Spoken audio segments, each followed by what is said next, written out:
Well, as I've said before, compromise means you agree two things you don't agree with, and I take very seriously the effects of this impasse on now 10,000 state employees who received layoff notices today, many of whom have gone through this kind of anxiety followed by, in 2011, going over the cliff. And so I'm willing to concede on the funding for the schools, E12, to the Speaker's proposed $125 million, going down from my $150 million.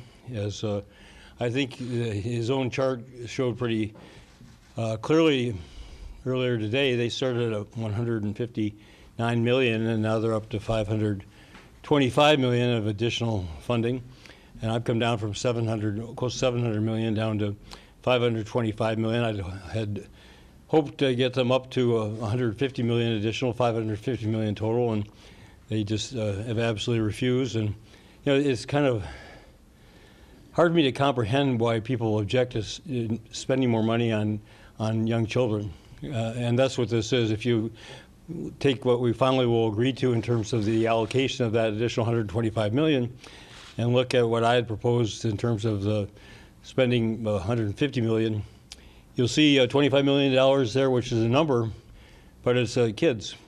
It's kids who will not receive services that they would have otherwise. And again, we'll have to work out what the details of that are, but it's going to be kids who will not receive the quality educational opportunities. And why we have to debate about that with over $1 billion on the bottom line set aside for future tax cuts for millionaires and billionaires, it just astonishes me. But I realize that they have their own priorities and they have their own prerogatives. So I have no intention to see this go to a June 30th showdown and possibly a shutdown. It's just I'm not going to subject people to that. The allocation of that money, I understand the Speaker proposed that their allocation of that in their proposal would be the determinative allocation, and I don't agree to that. I have my priorities, they have theirs, but I'm optimistic that we can work that out fairly swiftly in the same spirit of compromise. On the environmental bill, we're close. There are a couple of important details that separate us. Chief of Staff Jamie Tincher and Deputy Chief of Staff Katie Sen and Lieutenant Governor meeting with representatives of the House to protect the authority of the Minnesota Pollution Control Agency to make decisions that are going to protect the people of Minnesota rather than having local governments decide for themselves whether and when they're going to meet these requirements. One of the most astonishing features to the Republican proposal was they wanted to give cities 15 years to meet minimum water quality standards. In other words, they want this. I'm astonished that the cities themselves, and this is primarily the League of Greater Minnesota Cities, whether it's their lobbyists or whether it's their members themselves, wanted an additional 15 years to have substandard water that does not meet minimum quality for safety and be able to continue to put that water in the glasses and the bathtubs and the like of their citizens, rather than do what's necessary. And if they need financial help, which they do, to come to the legislature and myself for the financial assistance necessary to bring that water up to acceptable standards. Really, that's the kind of stuff we're dealing with here, which is just really unfathomable to me, that people would have that priority, that people would not put the health and safety of Minnesotans first, that people would not put the better quality education of young children first. It's just a very different perspective on the responsibilities of government. But again, we're going to get that worked out, I believe, shortly, and we'll proceed with that. We're still at disagreement on the responsibilities of the state auditor. You know, I was a state auditor for 4 years, so I have a perspective on that job. And as soon as I became auditor, the private CPA firms started to try to steal away clients by promising counties and other local governments a cheaper audit. Well, you can get a cheaper audit, but you won't have the kind of thoroughness that the state auditor's office provides. You won't have the kind of legal compliance. You won't have the kind of performance audits that, for example, the Office of the Legislative Auditor provides when it audits this office and other state agencies. But in this case, the counties want to save money, and they don't want an auditor who's going to tell them things they don't want to hear. Nobody likes an auditor who's going to come in and go over with a fine-tooth comb their practices and tell them what they shouldn't be doing and what they could be doing better to save taxpayer money. So that part to me is just still unacceptable. The auditor, when I was state auditor, we audited all 87 counties and the cities of the first class as well as other audits.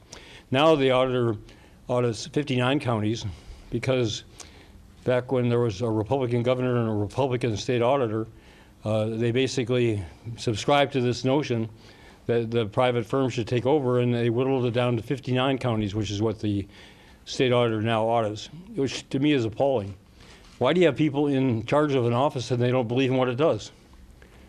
Well, now we have a state auditor who believes that is the responsibility. She ran against the state auditor just on that issue, and the voters of Minnesota put her in office and have reelected her to have a public oversight over the expenditure of public funds.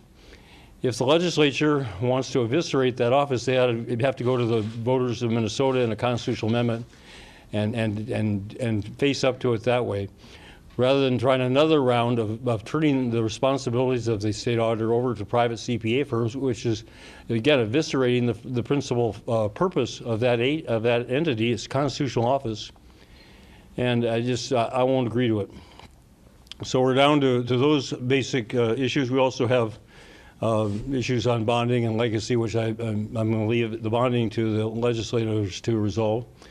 And the legacy, I believe we'll get that taken care of. So now it's a matter, if we can get this agreement in short order on these final details, then we can get the four leaders together and talk about the parameters for a special session. I think sooner the better. I would like to see it either the end of this week or very early next week, depending on the availability of legislators around the state and how much lead time they're going to need to reassemble. The five of us are going to need to sign, so this is going to have to be acceptable to all four caucus leaders and myself. And I appreciate the Lieutenant Governor. She's been heavily involved in this, in final round of negotiations with the Speaker and others. And I want to commend her for her leadership and for her ability to get these final details close to resolution. We hope, hopefully we'll get it done in very short order. You want to add anything to that?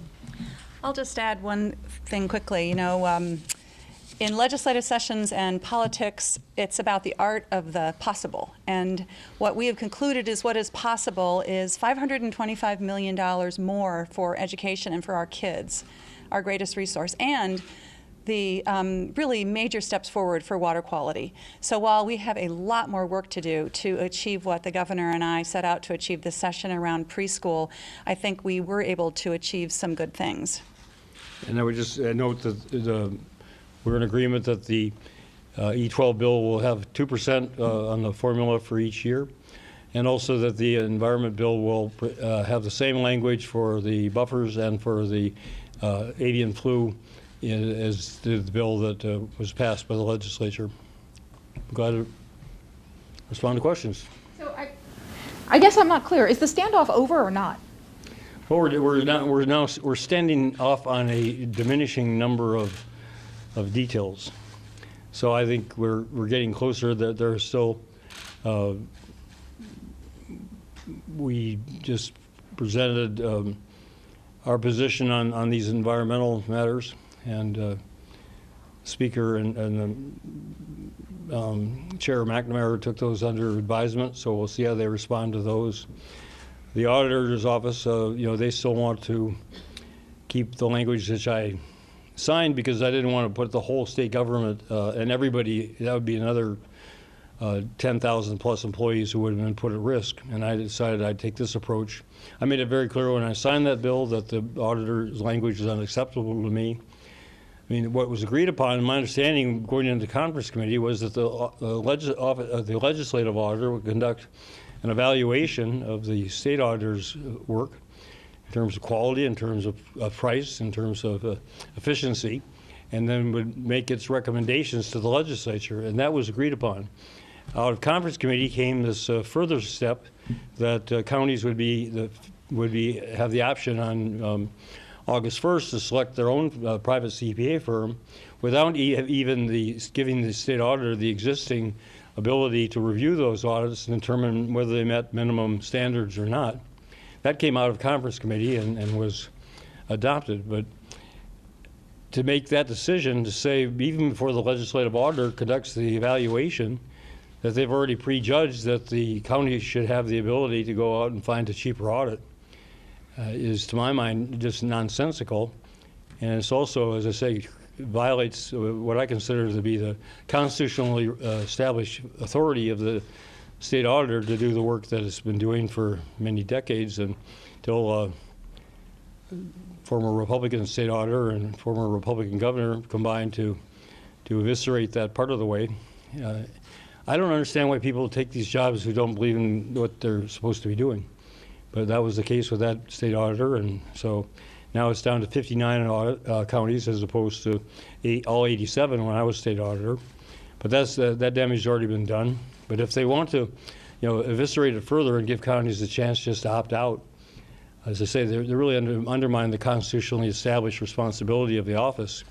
And if they want to change that, I think they should go to the voters of Minnesota with a constitutional amendment and ask the voters to decide whether they want to continue, the state auditor continue these responsibilities and have public oversight over the expenditure of billions of dollars in public funds, or whether they want to turn those over on a bid basis to private CPA firms. So are you guaranteeing to those 9,400 state employees that their jobs will be there on July 1st now? We're getting very close. But Well, we're not there until we have Signed off. signed off in the special session. We're not there until the legislation is passed in the special session and I sign it. I mean, those are just the facts of it. But we made a major step. I've conceded on my number one priority. I gave up my number one priority for all-day universal pre-K. So what Oklahoma's had for 25 years and Georgia's had for 20 years, Republicans in the Minnesota House have decided Minnesotans will have to, 4-year-olds will have to wait a while longer, and their parents will have to continue to keep paying for private child care rather than being able to send their kids to a quality public school pre-K program if they choose to do so. Enormous financial, talk about tax cuts for working Minnesotans. All-day kindergarten is a huge tax cut for all working Minnesotans because they don't have to pay for private child care. Same with universal all-day pre-K. The parents have the option to put their children in a quality program all over the state and go to work if that's what they need to do. So, but we're not there.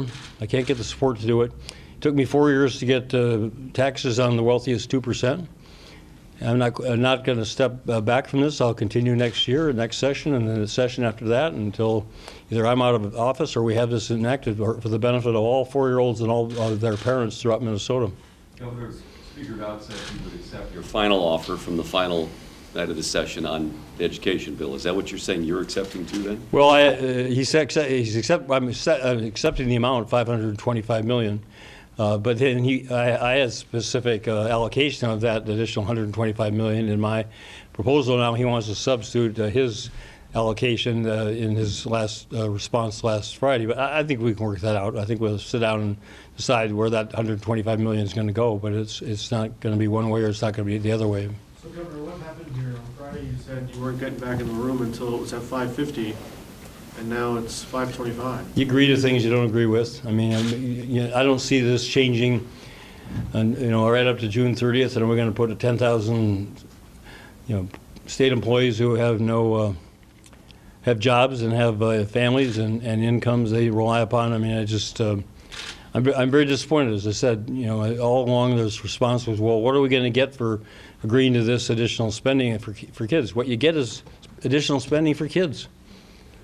I mean, that to me should be incentive enough right there. But the other Republicans in the House don't see it that way, and I'm not going to change their minds. So let's make the best compromise possible under these circumstances. And again, I'll continue to carry this into the next legislative session and beyond. Governor, Speaker Dowd said that those two bills that you vetoed will look very much the same than as they did when the legislature passed them. Well, the only reason, the extent they're the same is because the Republicans won't agree to the improvements that I want to make. But they are going to be materially different as a result of that. If he's trying to imply that we didn't need a special session, I would agree with him. If it had a decent bill, 3 decent bills I could have signed, wouldn't need a special session. But the environment, those regulatory changes made, PCA and so forth, those will look significantly different than that bill that passed. Well, they don't look as different as I would like them to. We detailed, last week, we could provide further information on the specifics. But again, one of these was the amount of time it's going to take to comply. Another was that they wanted, corporate polluters to be able to self-report and then be exonerated, and then continue to pollute and continue to self-report and continue to be exonerated. We've tightened that up. We've conceded on the Citizens Board. I think that's unfortunate. 48 years has been an important part of the process in terms of environmental protection for citizens of this state, but they are insistent on that, and so we got part of it and they got part of it, and that's the way compromise it turns out. So have you talked to the speaker since Friday, and do you have anything planned to finish these talks? I'm going to call him as soon as we're done here. The Lieutenant Governor's spoken with him twice today. Yep.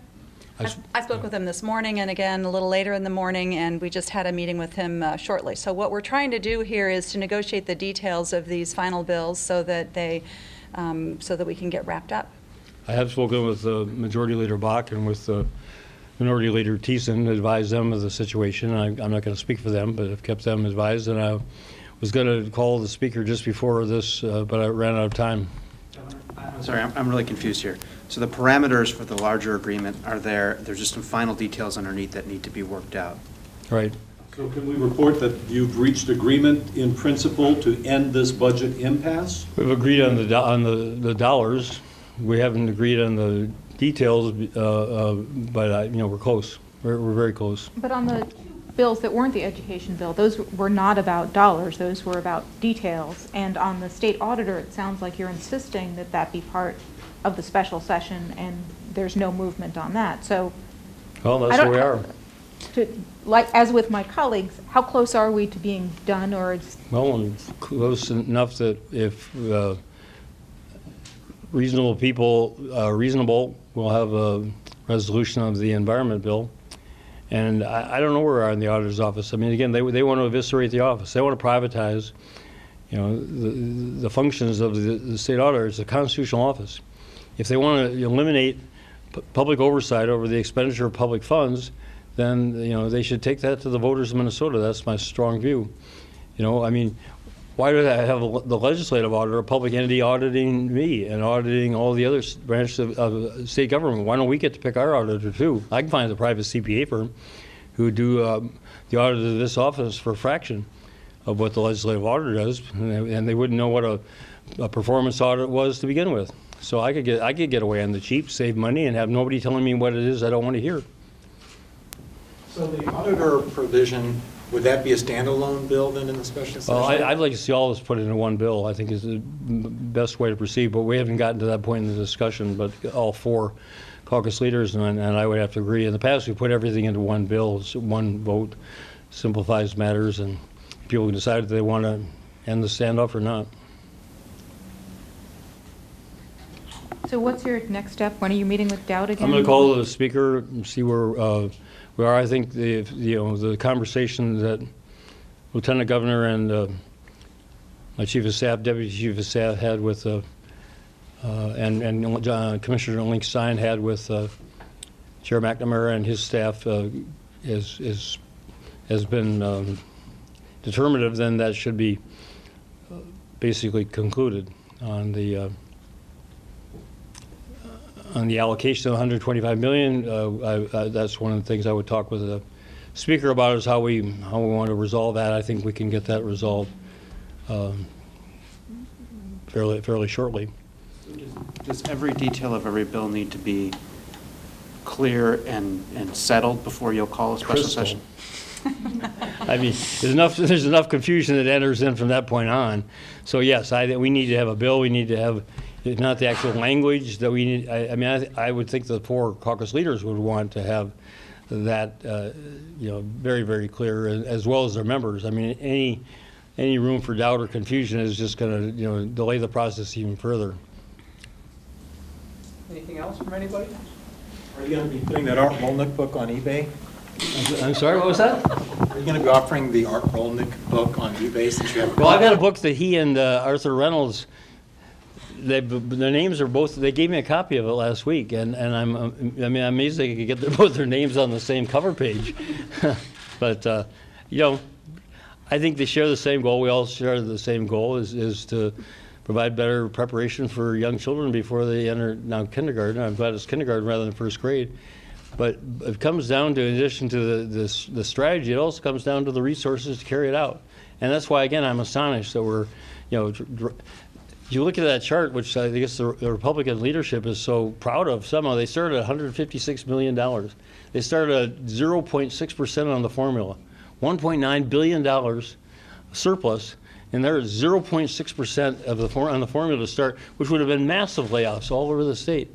And by their own, you look at that chart and you see how far they come up to a point of, $525 million, and I've come down to $550 million. It's like, that's something to be proud of? I mean, again, we just view this so differently. They view it as dollars, I view it as kids' lives. Thank you. To reach a crystal clear agreement in order to have that special session this week? Well, we have to get the five of us signed on the, again, I can't speak for the other four, but I would think they would want something explicitly clear. I would think their members would too. So the clearer we can make it up front, whether it's actual statute or whether it's the, I would prefer to see it statutory language so everybody knows this time what they're voting on. You need to do that by tomorrow or Wednesday? Or? I'd have to talk with the four leaders and see how they want to proceed. But, I'd prefer to have it be this week. I gave up my son's birthday party in California and visit with my other son over the weekend, so I'm around. And they're where everybody's willing to get, I just mean that parenthetically, we're all willing to give up what we need to do. But, we can get it done. But the important thing is to get it done right. And if the people out there who have gotten layoff notices know that we've got an agreement in principle, which we're very close to, then I think they'll too want to get it done right. Governor Smith, can you just talk a little bit about your discussions with state employees in advance of this to sort of talk to them about the process and their fears?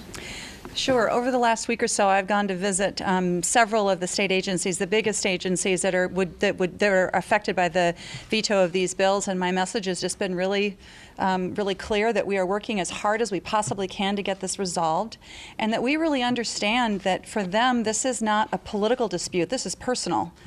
It's whether they're going to get their paychecks and their health insurance in July, and it's just that's been the basis of the conversation. So are you so close that you can tell MMB to push the pause button on shutdown? No, because by statute or by the contract, I guess, the bargaining agreement, they have to provide a 30-day notice, and today's 30 days before July 1st. So check with Commissioner France, but I believe those notifications have gone out today already. But there's some other things they're going to be working on, he said today. Well, yes. I mean, as you get closer and closer to an actual, possibility, to a real, possibility of shutdown, there are a number of things that'll have to get closer. But again, we hope we will avoid the need for any of that. But your deal doesn't slow him down any on the shutdown? No, he's got to proceed on his own track. Governor, if all this proceeds as expected or as you hope, how do you feel about this idea of leaving $1 billion on the bottom line? I think it's shameful. I think, especially, as I say, especially to turn your back on the needs of children's education. And it's $1.3 billion already, given the additional revenue that's already come in. It's actual dollars that have come in beyond the forecasts over the last 3 months. And I just listened to part of the speaker's news conference, but if I understood correctly, he was projecting or estimating $101.5 billion surplus. So we got a surplus that's mounting, and they won't come up another $25 million to invest in our kids' better education. I think it's appalling. But thanks, everyone. Thank you.